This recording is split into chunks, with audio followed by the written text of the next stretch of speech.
کہ ایک بار اور جی لگا کر پورا مجمع درود پاک پڑھ دیں۔ اللہ رب محمد صلی اللہ علیہ وسلم نحن عباد محمد صلی اللہ علیہ وسلم دائما ابدا ابدا۔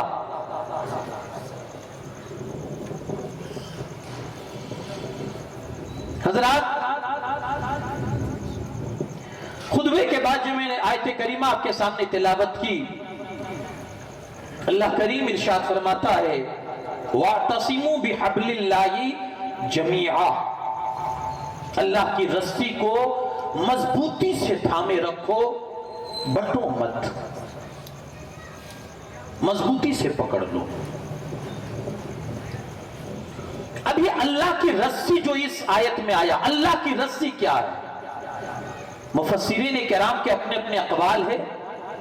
کسی نے کہا اللہ کی رسی سے مراد اللہ کی کتاب، کسی نے کہا اللہ کی رسی سے مراد خود رسول اللہ، کہ جیسے ایک کنویں میں رہنے والا رسی کے ذریعے سے اوپر پہنچ جاتا ہے، حضور علیہ السلام بھی ایسے ہی ہیں کہ اگر کوئی حضور کے دامن سے وابستہ ہوتا ہے، پستی میں ہوتا ہے، آسمان کی بلندی تک پہنچ جاتا ہے۔ اللہ کی رسی سے مراد رسول اللہ ہے۔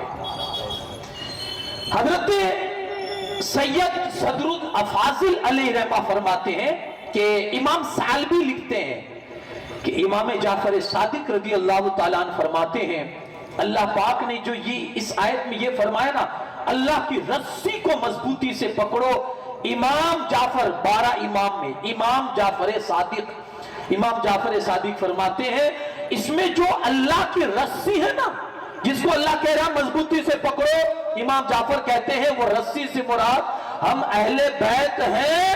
گویا اللہ پاک یہ فرما رہا ہے ان سے وابستہ رہو، انہیں مضبوطی سے تھامے رکھو، جب تک ان سے جڑے رہو گے ہلاک نہیں ہوگے، گمراہ نہیں ہوگے، اللہ تمہیں تمہاری منزل تک پہنچا دے گا۔ ان سے مضبوطی سے کنیکشن رکھو۔ تو یہ امام جعفر صادق کے قول کے مطابق حبل اللہ، اللہ کی رسی، یہ اہل بیت کرام ہے کہ جسے مضبوطی سے تھامے رکھنے کا اللہ کے رسول صلی اللہ علیہ وسلم نے بھی حکم دیا، اور قرآن مجید کی آیت کریمہ بھی ہمیں حکم فرماتی ہے۔ حجۃ الوداع کے موقع پر راوی کہتے ہیں جب اللہ کے رسول صلی اللہ علیہ وسلم اٹھنی پر سوار تھے اور خطبہ ارشاد فرما رہے تھے، اس خطبے میں حضور علیہ السلام نے ایک ٹکڑا آپ نے بیان فرمایا، انی تارک فیکم الثقلین، لوگو میں تمہارے بیچ دو چیزیں چھوڑ کے جاتا ہوں، اگر اس سے جڑے رہے کبھی ہلاک نہیں ہوگے، کبھی گمراہ نہیں ہوگے۔ ایک میرے صحابہ، ایک قرآن مجید اور ایک میری آل، دو چیزیں، ایک قرآن مجید اور ایک اہل بیت، دو چیزیں چھوڑ کے جا رہا ہوں تمہارے بیچ میں۔ یہ حدیث مبارکہ آپ نے سنی ہوگی اور یہ روایت بھی سنی ہوگی۔ میں اس سے آپ کو ایک چیز آج بتانا چاہتا ہوں، اس حدیث کے ذریعے سے، اس روایت کے ذریعے سے۔ حضور علیہ السلام نے فرمایا دو چیزیں چھوڑ کے جا رہا ہوں، قرآن اور اہل بیت۔ یہ جب حضور فرما رہے تھے اس وقت بڑے بڑے صحابہ وہاں موجود تھے، عشر مبشرہ بھی تھے، خلفائے راشدین میں جو بعد میں ہوئے وہ بھی تھے، اصحاب بدر بھی تھے، جن کے خطبے قرآن پڑھتا ہے وہ فضیلت والے صحابہ بھی ان میں موجود تھے۔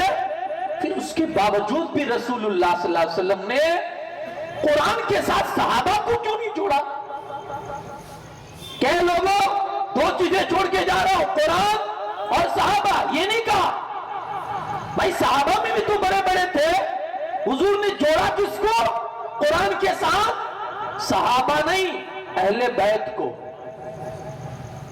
وجہ جانتے ہیں آپ صحابہ کو کیوں نہیں جوڑا؟ حالانکہ اس میں بھی اجلہ صحابہ تھے، اہل بیت ہی کو کیوں جوڑا قرآن کے ساتھ؟ کہ اگر ان سے جڑے رہے کبھی ہلاک و برباد نہیں ہوں گے، کبھی گمراہ آپ نہیں ہوں گے۔ اگر یہ دونوں چیزیں آپ کے ہاتھ میں ہے، یارو دراصل بات یہ ہے نا، میرے مصطفیٰ کریم صلی اللہ علیہ وسلم جانتے تھے اگر قرآن کے ساتھ صحابہ کو جوڑتا ہوں موت سب کو آنی ہے، موت سب کو آنی ہے۔ صحابہ 100 سال 150 سال 200 سال رہیں گے، اس کے بعد جیسے ہی میرا دور ختم ہوگا صحابہ بھی ختم۔ 150 سال 200 سال میں ہو سکتا ہے کسی کی عمر لمبی ہوئی ہو تو 200 سال تک، اس کے بعد تو صحابہ ختم ہو جائیں گے، پھر تو کوئی صحابی نہیں بنے گا۔ تو امت کے بچاؤ کا راستہ کیا؟ امت تو قیامت تک رہنے والی ہے، رسول کی امت تو قیامت تک تو پھر قرآن ہی تو بچے گا نا۔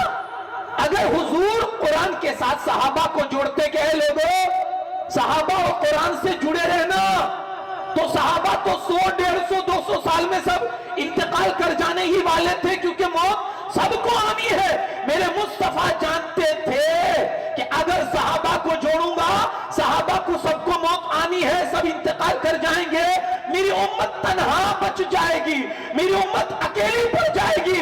اس لیے میرے آقا صلی اللہ علیہ وسلم نے فرمایا اے میرے امتیوں قرآن کے ساتھ تمہیں ایک مضبوط رسی صحابہ کی شکل میں نہیں اہل بیت کی شکل میں دے رہا ہوں کہ جب تک قیامت آئے گی میرے اہل بیت رہیں گے تمہارے ہاتھ میں۔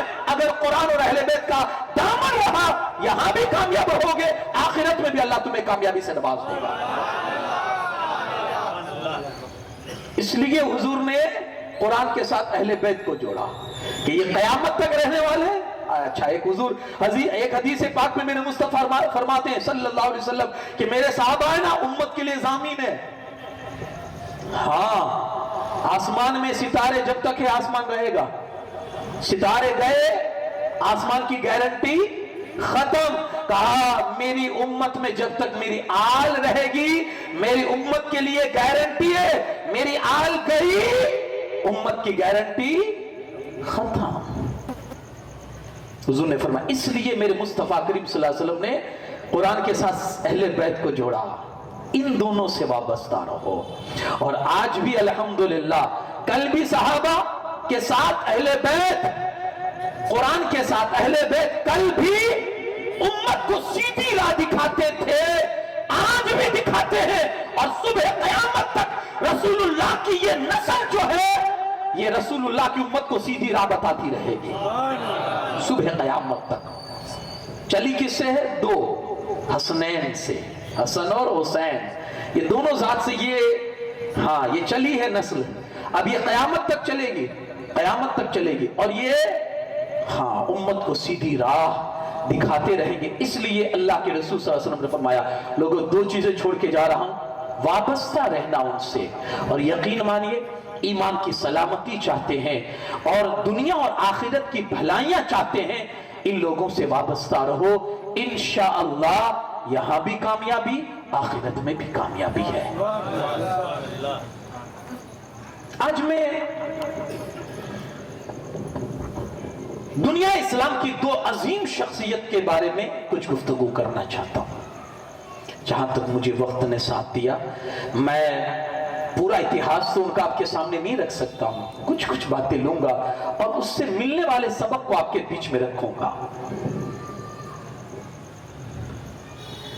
حضرت سیدہ کائنات خاتون جنت سلام اللہ علیہا شادی ہوئی، خوشیوں کے ساتھ گھر چل رہا ہے، اللہ پاک نے اس چمن میں ایسے کچھ پھول عطا فرمائے۔ وہ پھول ایسے تھے میرے مصطفیٰ جس کو فرماتے تھے یہ حسن اور حسین، یہ حسن اور حسین ہی صرف نہیں ہے، فرماتے تھے یہ میرے لیے جنت کے دو پھول ہیں۔ ایسے پھول سے اللہ نے رسول اللہ کی بیٹی کو نوازا۔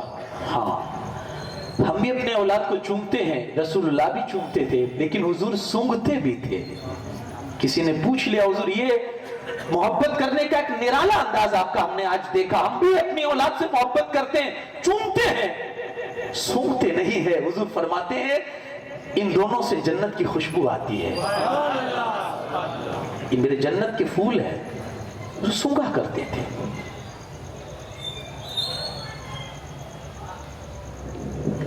تو یہ ذات اقدس اور یہ ذات مبارکہ دونوں، چاہے امام حسن چاہے امام حسین،